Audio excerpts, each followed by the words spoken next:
1 майда активист Медербек Саитов, экс-депутат Султанбай Айжигитов УКМКдагы сурактан кийин ооруканага түшүп калганын билдирди. Ал сөз түйүндөргө жарыялаган сүрөттөрдөн саясатчынын колунда жана бетинде көк ала тактар бар экенин, ошондой эле анын жубайынын да жаракат алганын көрүүгө болот.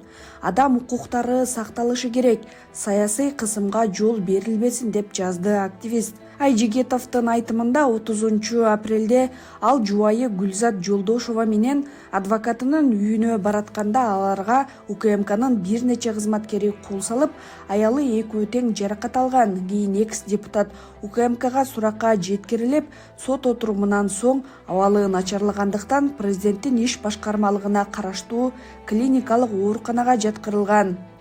29 апрелде УКМК Айжигитов менен анын жубайын суракка чакырып, эртеси аларга айып тагылган.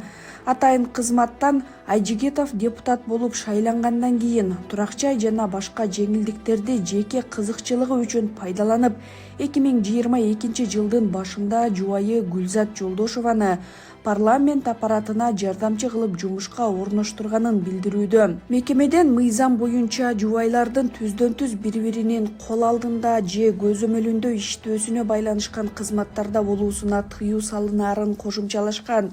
Мунун алдында Айжигитов видео кайрылуу жасап, жубайы парламентте башка депутаттын жардамчысы болуп иштегенин, кылмыш иши аларга мыйзамсыз козголгонун билдирген.